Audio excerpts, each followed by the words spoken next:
All right. First of all, thank you for, can everybody hear me okay? Yeah. Cool. Well, first of all, thank you to Harry and Margaret. This is a huge honor. I really appreciate you doing everything to bring me out here. And thank you for coming. This is a great audience. And I want to tell you about this project that took me 3.5 years to make.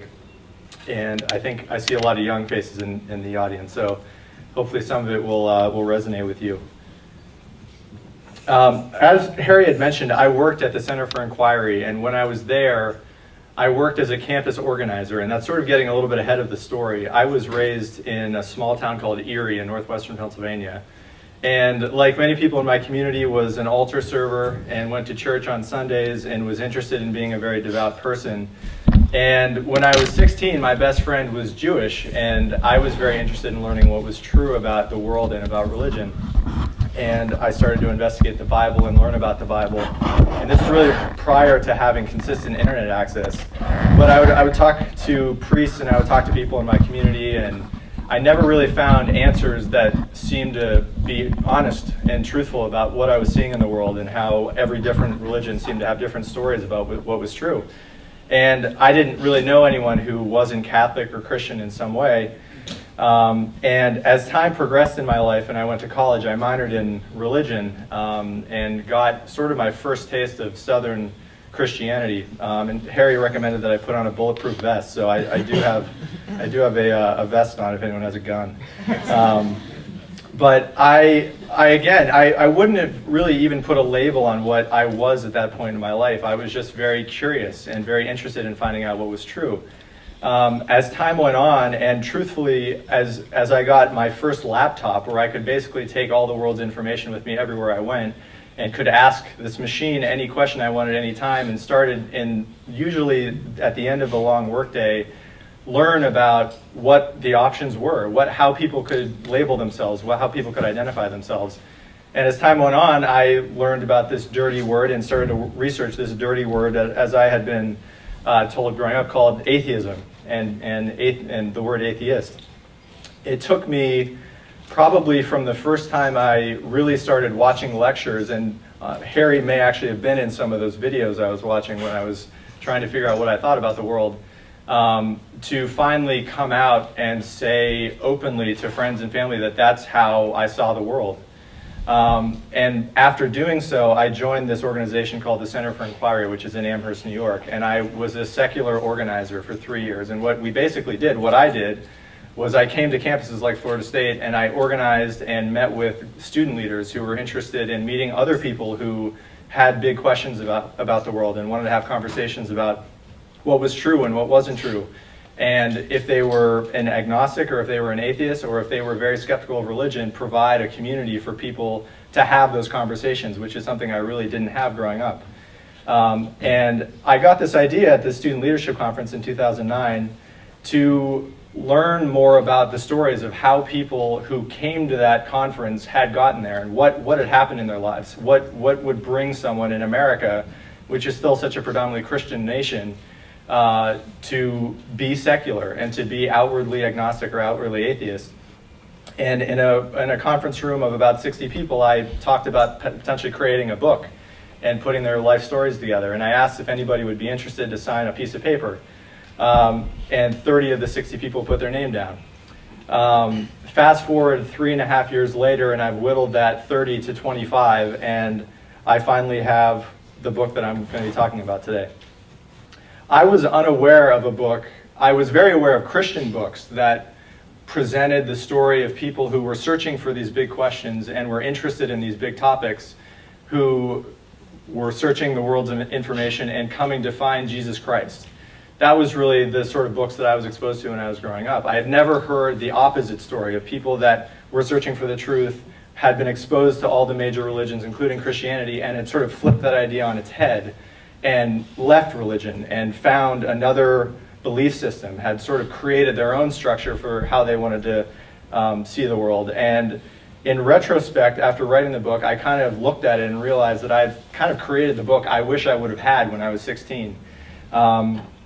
I never wanted to be a writer. I never considered myself a writer. I still don't consider myself a writer. When people introduce me as an author, I find it hilarious because that's not really how I see myself. What I did do, though, was I was in a unique position to talk to people that I was just connected with who had these unique stories.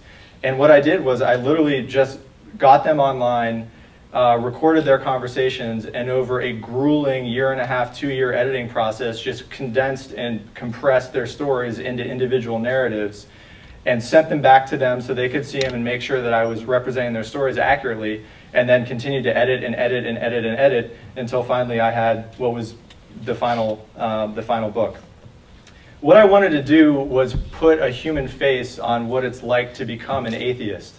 And I think that's one of the big issues that any idea or anything in society that has a stigma around it is people don't know people who identify in that way. And I think one of the most powerful things people can do who are in a minority that's stigmatized is to speak openly about who they are and what they do. And I think our generation especially has seen that work in spades with the gay rights movement, where things that are happening now are almost unimaginable to older homosexuals when you talk to them about how much progress has been made. And I think the same thing, I thought the same thing could, and I believe is happening with people who are non-religious and are atheists. And what I also wanted to do, I had read all the atheist books. I found them intellectually very persuasive. But I knew that sort of resonates with a certain segment of the population.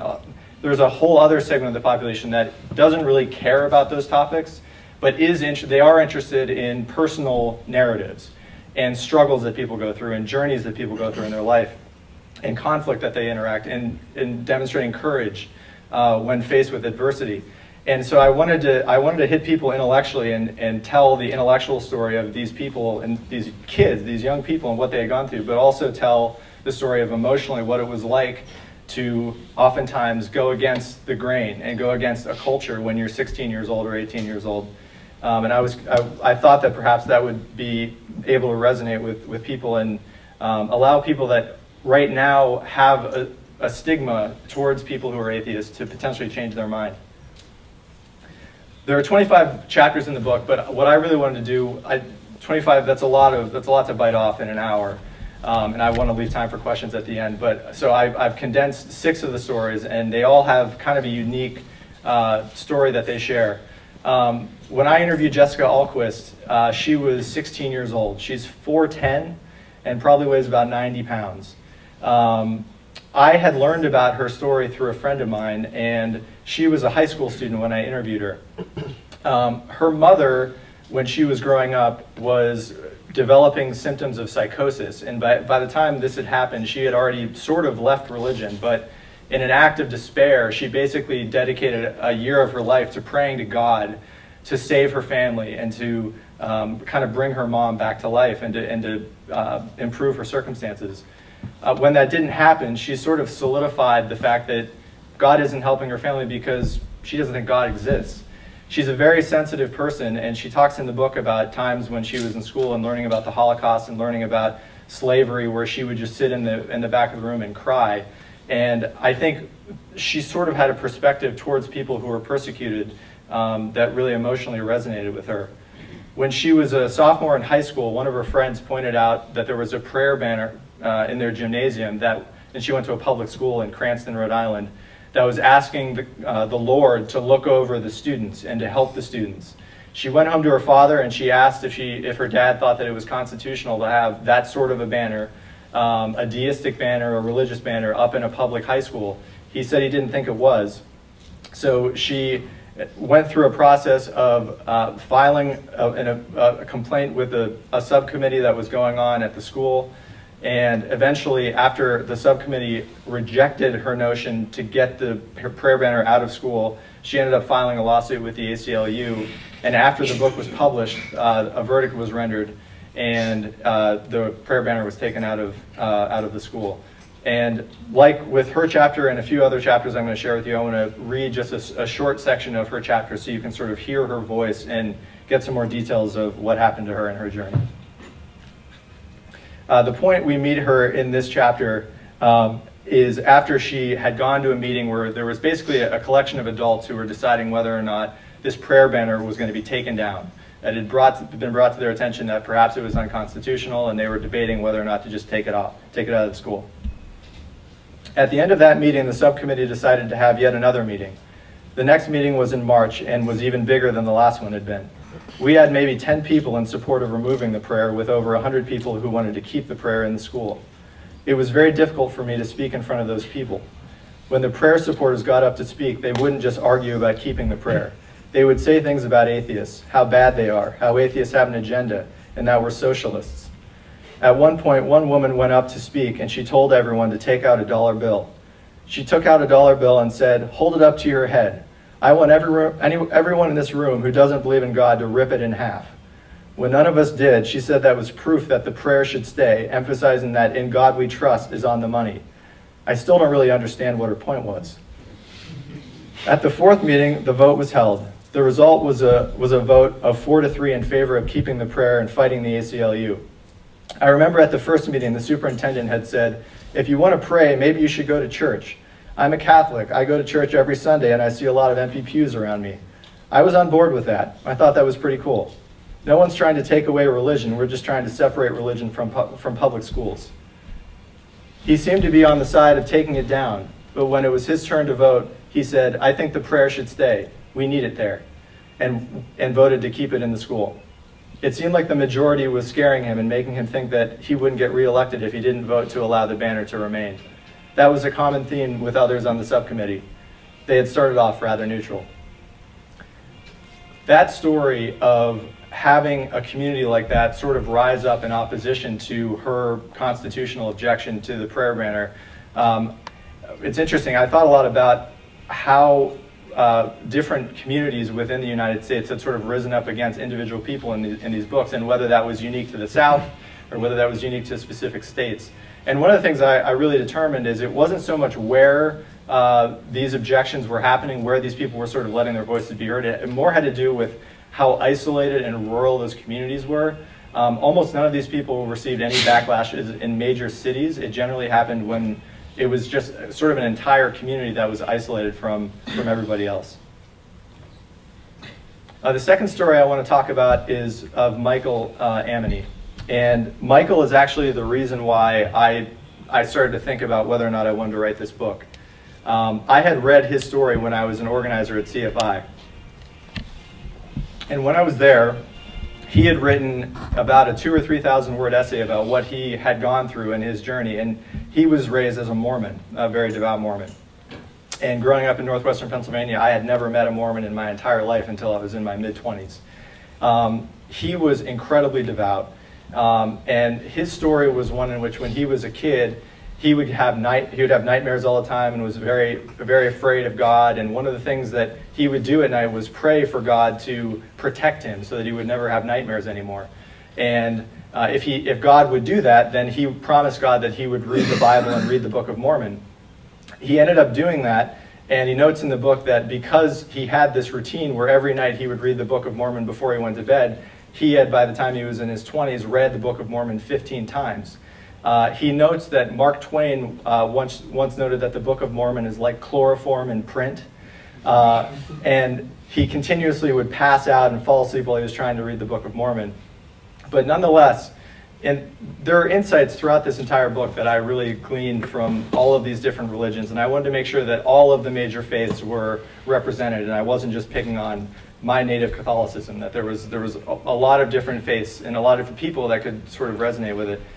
And one of the things I learned is that, and I think a lot of people who have either seen the play The Book of Mormon or have talked and learned about Mormonism online, that they go on these Mormon mission trips.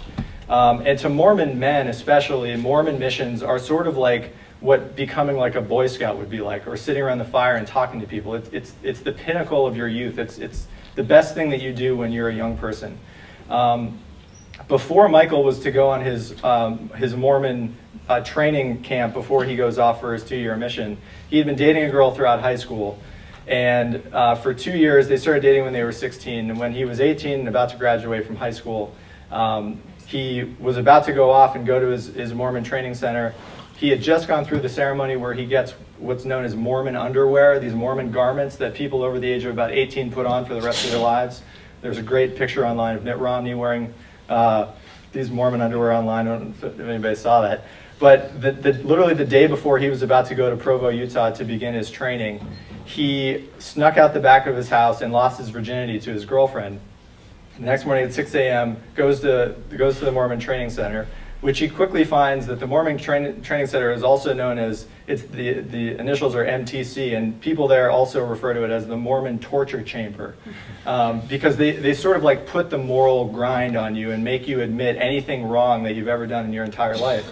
And he had gotten his assignment. He was going to go to the Middle East, and he had learned Arabic, and like a few days before he's about to go off on his Mormon training, or go off on his 2-year mission, he finally breaks down. He finally tells the person who's in charge what he had done with his girlfriend, and they have a conversation and they talk. And the guy says, I need to talk to my committee members, and we need to figure out what we're going to do here. They come back the next day and they tell Michael that he's not going to be allowed to go on his mission. He needs to go home, and he needs to wait 3 months and basically repent for what he had done, and then they would consider sending him back. And he says that the moment that he picked up the phone to call his father to this day is by far the hardest thing that he had ever done in his entire life. He ends up going home. He continues to have access to the internet, which is an ongoing theme throughout all of these stories. An interesting, I think, historical point about everyone in this book is that they were young before the internet was invented, and when the internet was born, their minds were still sort of waking up to the world. And he was no different. He basically got back from this Mormon training camp, or the Mormon torture chamber, and started learning more and more and more and getting access to books. And his parents said, if you're going to bring those books that are skeptical of Mormonism into our house, you've got to get out.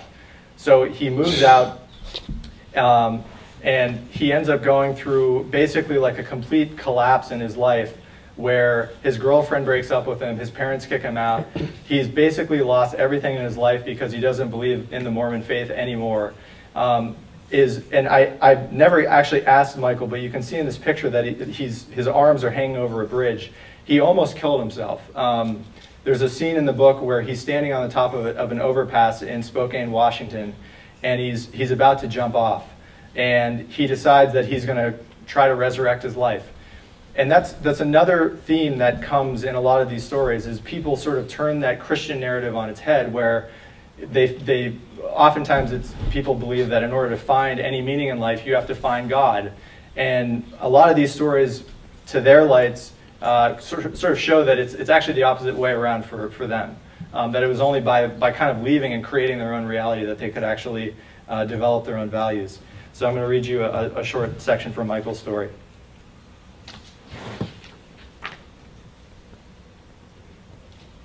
This is a section of a part of Mormonism I had no idea about, which is called the endowment ceremony. This is a ceremony that is incredibly secretive, and there are still ex-Mormons that will not talk to people at all about what goes on in this endowment ceremony, which is actually where you get the Mormon underwear, the Mormon garments, and you put them on. And they go through these elaborate rituals where you walk through different rooms and you learn different handshakes and different signs, and people are dressed up like chefs. And so we're meeting him right at the conclusion, at the end of this Mormon endowment ceremony. After the prayer circle had concluded, we turned to face a large curtain that walled off an end of the room. The curtain, representing the veil that bars the entrance to heaven, had symbols sewn and cut into it. And I recognized the symbols as the same symbols that were sewn into the garments. The compass resembling a V, the square resembling an L, and a flat line below. I watched as one by one participants approached the curtain. They would reach to the side of the curtain and hit a small bell with a mallet, as if ringing a doorbell. A temple worker standing on the other side, representing God, would ask who was there. The participant would whisper their second name and then proceed to give the various names and handshakes to the worker through the curtain. I didn't remember all of the names, signs, and tokens, but a temple worker was standing nearby to whisper the reminders to me when I needed them. The celestial room is the most beautiful room in the temple. Everyone from the carpets to the tissue boxes is in white gold, and a huge crystal chandelier sits above the center of the room. No ceremony takes place within it, but members are free to sit within and contemplate and pray as long as they like. It's also the only place where the endowment can be discussed. I passed through the veil to smiles of my parents and grandmother.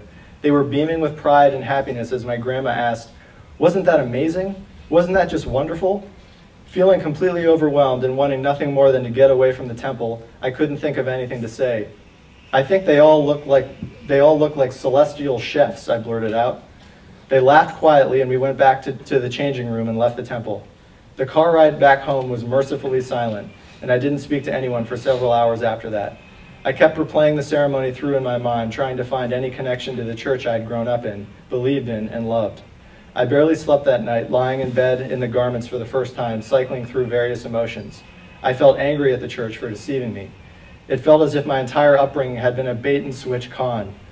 Realizing that there were huge portions of the church doctrine that I was completely ignorant about was terrifying, especially combined with the fact that I was due to sacrifice 2 years of my life, time, and independence to serve a mission to preach in its name.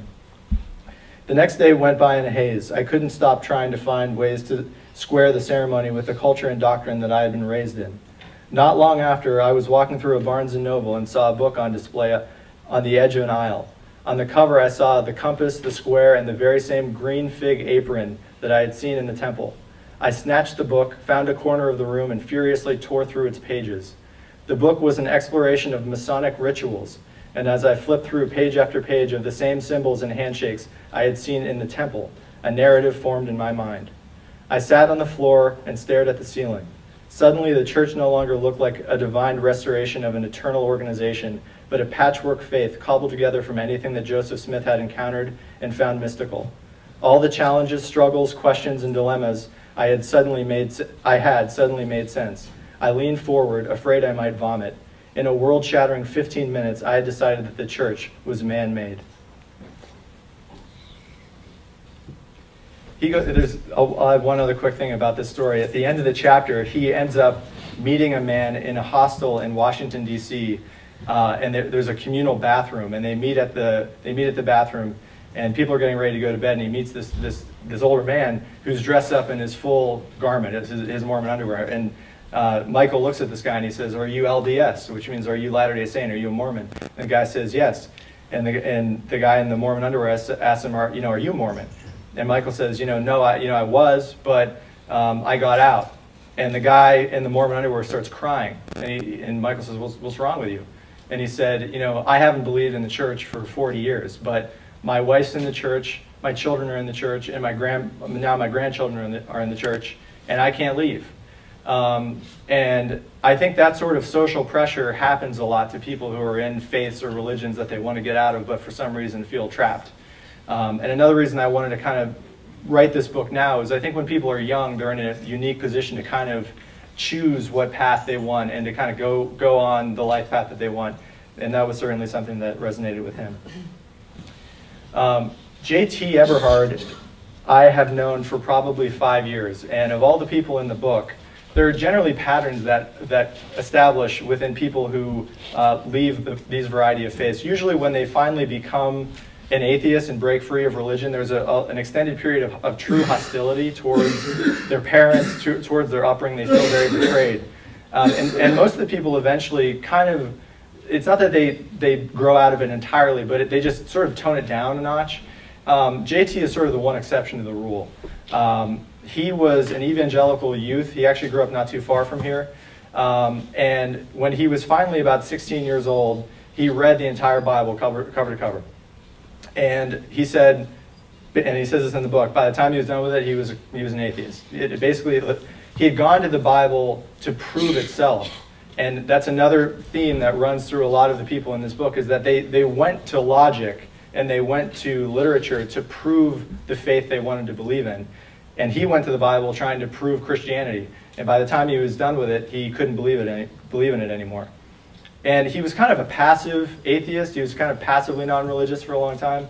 And then he read this book by Sam Harris called The End of Faith, which is all about how there are a number of people in the world that are definitively using their religiosity to try to start wars and violent conflict. And there are a variety of quotes from that book that he mentions in the book that kind of spurred him on to becoming a secular activist. And he had a group at Missouri State University, became incredibly popular, And he himself is still actively involved in secular activism. He's a speaker. He started this conference that goes on every year in Missouri. I'm going to it in a few weeks, called Skepticon. He worked for the Secular Student Alliance as the first high school campus organizer. I think he was the first one in the history of the US whose sole job it was to organize secular groups that were forming on high school campuses. And he notes a lot of the resistance that he got from high school administrators to doing that. And he's also a writer. So I'll read you a brief passage from his chapter as well. This is the point at which we meet JT here is just after he had finally gotten done reading the book, reading the Bible cover to cover. Actually, reading the Bible certainly changed my mind about religion and Christianity. I turned over the last page and thought, I don't believe any of this. I very, very quickly went through all phases of religious deconversion, from Christian to strong deist to weak deist to agnostic to atheist. At the time, I didn't even know the terminology. In a matter of months, I went through all of them. For a while, I was searching for another God. Quite quickly, though, I realized all other religions are fundamentally bullshit. When I lost my faith, there were three emotions at work. I began to realize all of the harm that religion causes in the world. So the first emotion was anger that any force on earth could produce so much badness. I also had anger at other people for letting religion slide, for not being more informed. That led me to the second emotion that I felt, which was guilt over the things I had done and said as a Christian. The third emotion was compassion for those who had been and were being harmed by religion. If religion never caused suffering, I wouldn't care about it. For me, losing my religion was like taking off a wet, sweaty shirt. I wanted to get it away from me. I still had commitments to values and ideas, but I began to no longer have such an emotional attachment to them. If someone beat me in an argument, it didn't matter to me. I became less emotionally attached to my beliefs. I became emotionally attached to the truth, so I enjoyed changing my opinion. When I found out that I had been wrong about religion, I was glad to have had one more thing figured out. When I first became an atheist, I wasn't particularly outspoken. It was Sam Harris's The End of Faith that made me become a vocal atheist. The whole book was written in an accessible way. It was written for people like me to understand. There was one sentence in particular in the book that stuck with me, and I use it repeatedly because it convinced me that I needed to openly speak my mind.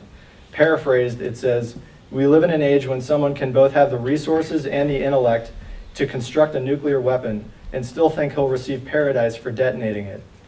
That hit me hard. After I read that book, I had an intense emotional reaction.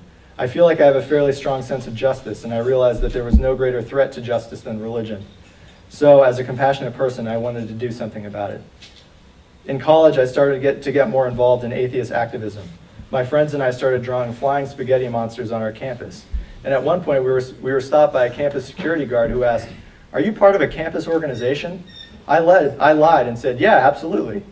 He said, "Which one?" Because I have an appreciation for stupid humor, I said, "Why, the college Republicans?" He bought it. The group decided that if we were going to continue to be active on campus, we would need to create an organization so that we wouldn't get in trouble. All we needed to create an organization were constitutional bylaws, 5 members, and approval from the student government. So we got 5 people, we filled out the paperwork, and our official group recognition passed student government by 3 votes. Over time, the group would grow exponentially. The fourth person I want to talk about is, of all the people in the book, probably the person who helped me the most in getting it done. Hemant Mehta has become sort of more and more well-known in the atheist world because of his online activities.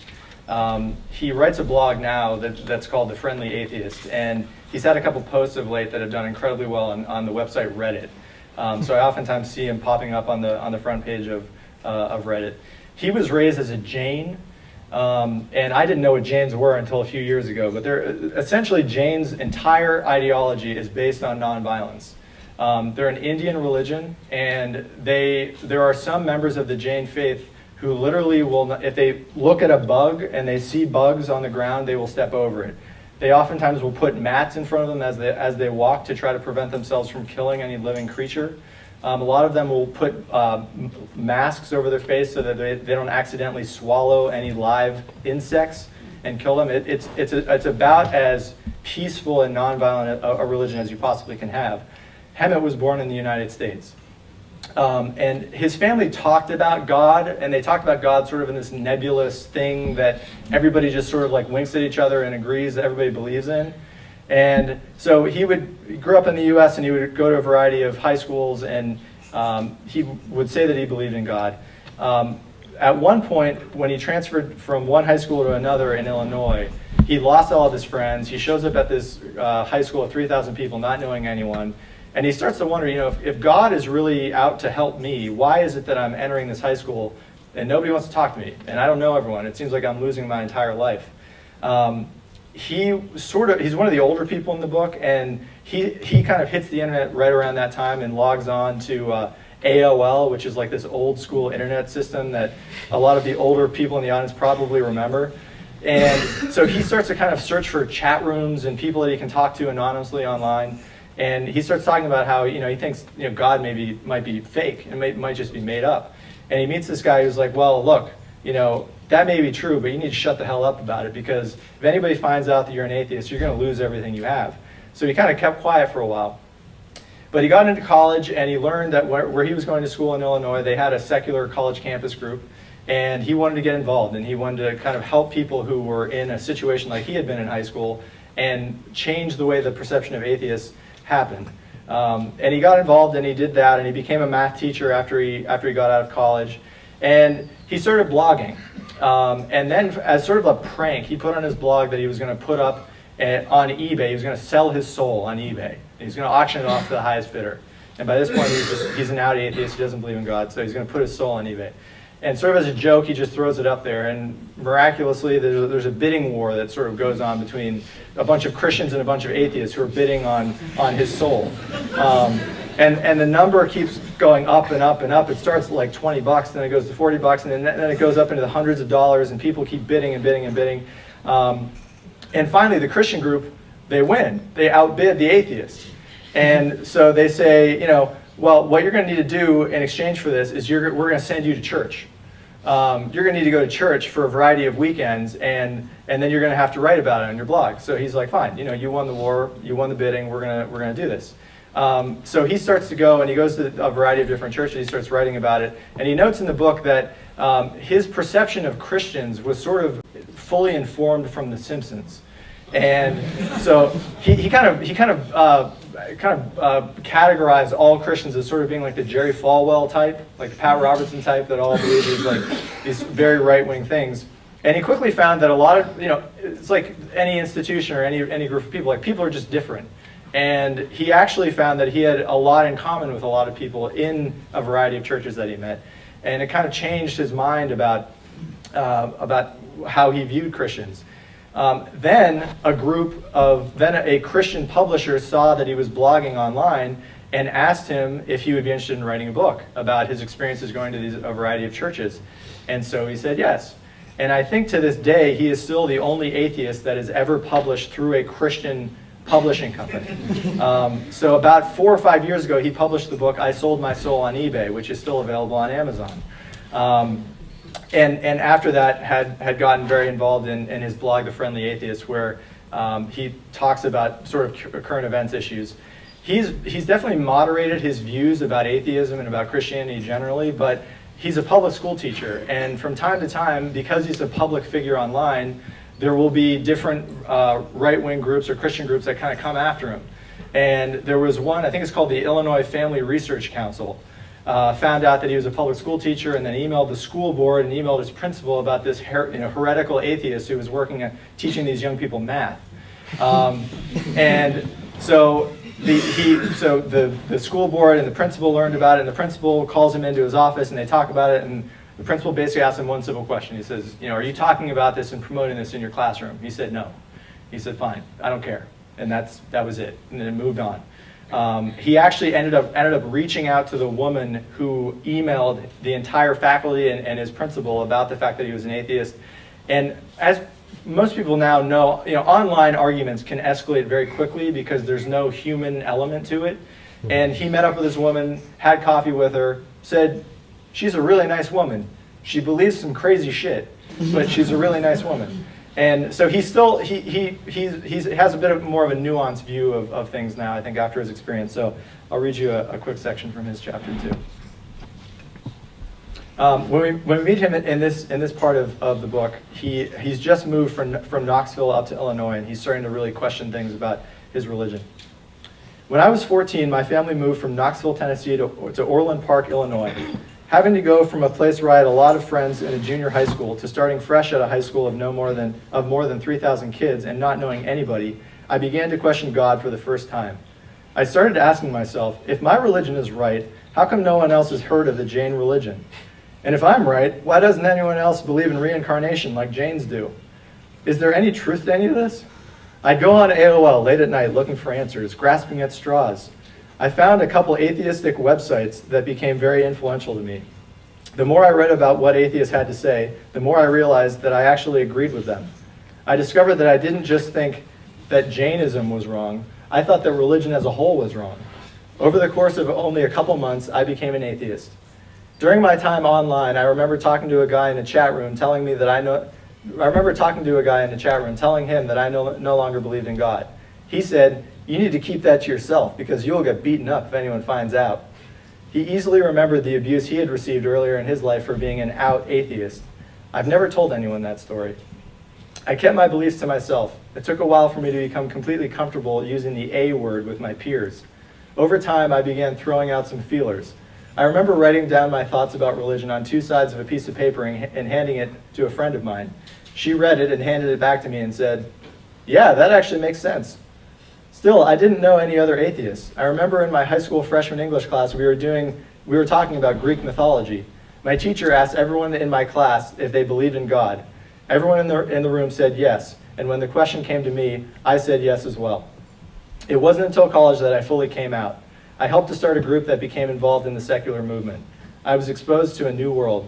I realized that there were other students in the same position as me, many, in fact, who had it a lot worse than I did, and thought that I might be able to do something to help. I wanted to be a part of that. Of all the people I interviewed, the one I was most nervous for was this guy named Graydon Square. I had known about him for years and had been listening to his music for years as well. And in the very small world that is like the secular atheist world, he's kind of pretty well known. And I had tried to get in touch with this guy for months, and finally we set up a day when I could finally talk to him. I didn't know anything about this guy other than that he was absolutely physically enormous, and that he was a damn good rapper, which is what his music is. And then I sat down and talked to him for an hour and a half, and he told me his entire life story. And what I learned from him was kind of remarkable. He had been born in California and was raised in a variety of different foster homes.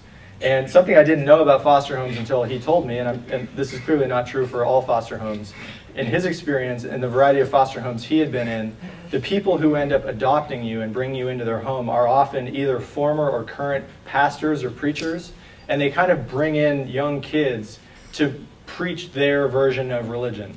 And that's what happened to him. And so he had learned all these things about Armageddon and the end of the world and Christianity and original sin, and had no other framework in which to sort of view the world. And so he was trying to figure out what he wanted to do, how he felt about the world. And he was always very interested in music, and would start to rap about what was on his mind, more intellectual topics and less sort of typical rap lyrics. He met a girl named Candace who became his girlfriend. And I think she's mentioned in the section that I'm going to talk about, so that I'm going to read from. So I'll keep that until later, until I read from the chapter. He has had a very successful music career. He ended up enrolling in the military, and music has always sort of been his outlet to voice his view, especially as a black atheist, how he feels about things. And as intense as sort of like yuppie white Christianity can be, I had no idea how intense African American Christianity is. There are 2 people in the book who are African American former Christians who became atheists and talked to me and told me their personal stories. Again, as hard as it can be as a white former Christian male or female leaving religion, I think it's probably 5 or 10 times generally as harder if you're African American. Generally their entire social circle is formed around the pastor and the church. If you need daycare, you go to church. If you need tutoring, you go to church. If you're looking to meet a girlfriend, you go to church. And when you discredit that community and you attack that community with ideas that are contrary to what they actively preach, it can cause some serious backlash and can really lead people to be more ostracized than you might be if you were just a general run-of-the-mill American becoming an atheist. And I think he and another guy named Mark Hatcher, who are in the book, showed a lot of courage in what they did.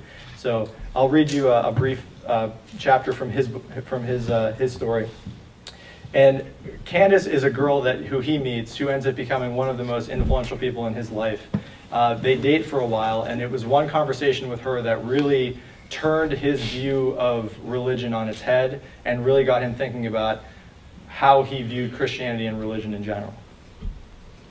After I left the armed forces, one particular person, my girlfriend, had a profound influence on me.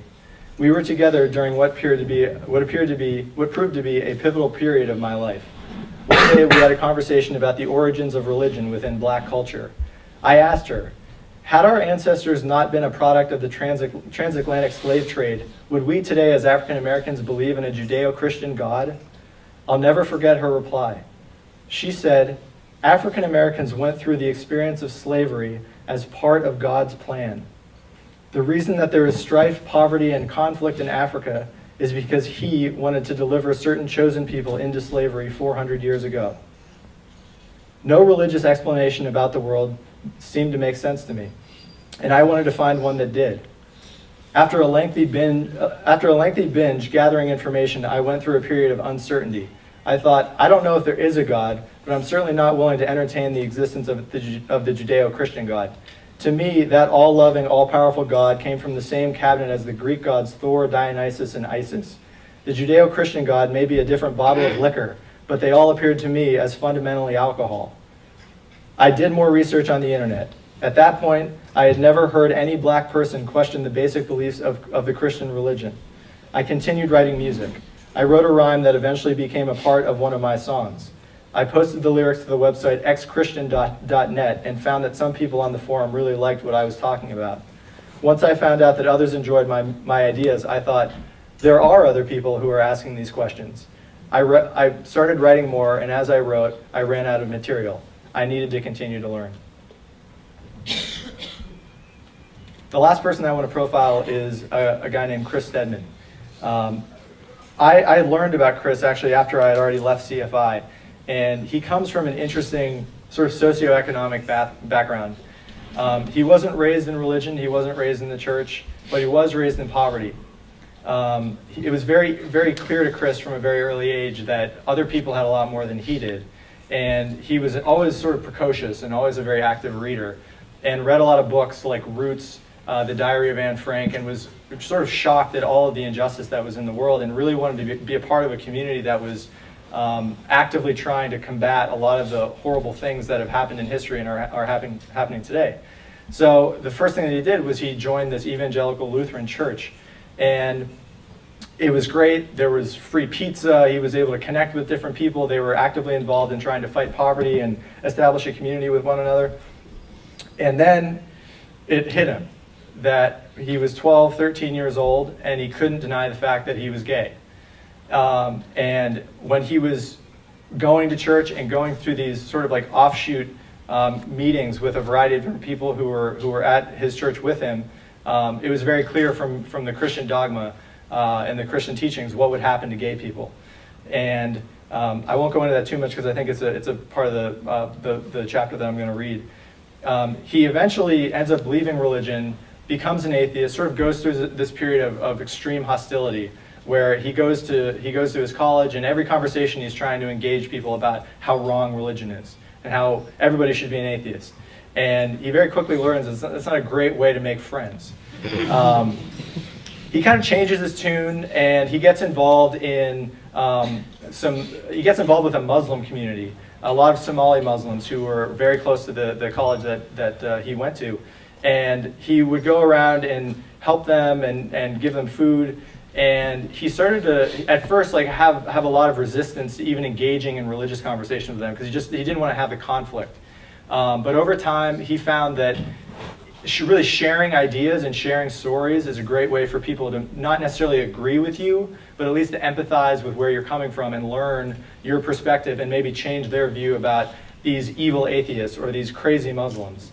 And after that experience, he went back to school, he got a degree, a master's degree, and then he actually just published a book. I think it was literally like a week or two before my book came out last year, called Atheist, which is about his experience working in interfaith dialogue and his ideas about how a variety of different people with different views can kind of work together to try to live in a civil society. And I think that's an important point that a lot of people in the book sort of come to realize is you're never going to get every person to agree with each other on everything, but getting people to at least tolerate you and recognize your existence is an achievable goal, especially if you show a little bit of courage and let people know how you feel about things. So I'll read you a section from his chapter. I became really involved in the church. Wednesday night youth group always kicked off with icebreaker games and worship music. People would then break up into small groups, discuss what was going on in their lives, and do Bible study. I loved reading and discussing the Bible. One of the things that drew me to Christianity was the idea of Jesus being a social reformer. I saw him as a rule breaker. To me, he was someone who had relationships with people who were seen as less than everyone else. I had grown up in an environment where I could see that there was an economic disparity between my family and others in our society. I always felt like I was not seen as being on the same level as some of my peers. According to what I heard from my church, Christianity leveled the playing field. The youth group had a mix of people from all walks of life, both the popular kids and kids like me. But problems began to arise. After just a couple of months, as a Christian, I finally admitted something to myself that I've always known. I'm queer. That presented an enormous internal conflict. I knew that being gay was not something that was acceptable in the eyes of my church. Homosexuality was often discussed in the small groups and in the sermons. The teen study Bible that I had said that if you are gay or if you practice the gay lifestyle, you will be punished by God, get AIDS, and burn in hell forever. I tried to turn myself into a heterosexual. I knew that being gay was not something that I had chosen, but I remember beginning to believe that my homosexuality was a spiritual test, some kind of punishment that I had received for not being a good enough Christian. I was determined to rise to the occasion and beat my ailment. I doubled down and began spending my lunch period at school in the evangelical math teacher's classroom, fasting and doing Bible study. On the surface, I appeared to be a model Christian, but on the inside, I was slowly coming apart. I kept my secret to myself. I was convinced that if I revealed the truth about my sexuality, I would be cast out. As a child, I was full of life, interested in everything and very inquisitive. But once this struggle started, I became pretty reclusive, spending my nights in devotion in my room. Even though she was preoccupied with trying to keep us together as a family, my mother started to wonder if something was wrong. Things got worse, and I got to a really dark place. I couldn't understand why I was being punished. I felt like I was being the perfect Christian. I started contemplating suicide. One night at my father's place, when he wasn't home and my siblings were asleep, I went to the kitchen and took out a knife. I went into the bathroom, turned on the fan, and locked the door. I sat down in the bathtub. I had all these romantic notions of suicide, but it didn't feel romantic to me. I was sobbing, snot dripping down my face. I held the knife above my wrist and mimed cutting my wrist just to try it out to see what it would be like. I just couldn't do it. I was so unhappy, but somewhere deep inside of me, I wasn't quite ready to quit. I don't know whether I decided to go on because I felt like there was still hope for me to change, or whether I believed that I didn't need to change, but I knew that I had to find a way to become okay with who I am. That was one of the more intense chapters.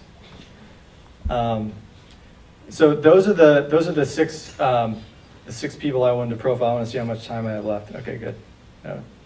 I don't have that much time left. I have a bunch of slides about sort of where we are, where religion is in the U.S. at this point, but I also want to leave time for questions. I'd honestly probably prefer to do questions first, and then if we have time, I can sort of go over. It's basically all of these models that I'm showing here are basically data about where we are in the U.S. in terms of the perception of atheists among the voting public and how low the perception is. How there are no openly atheistic people, with the exception of maybe one, in our Congress.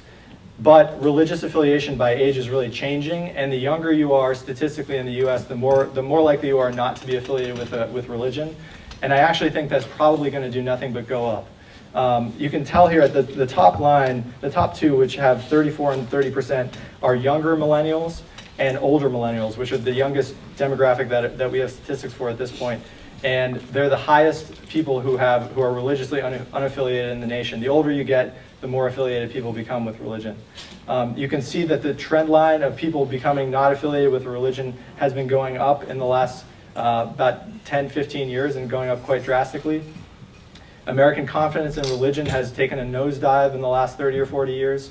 The only category of religious statistics in the country that's gone up in every state in the last 18 years is no religion.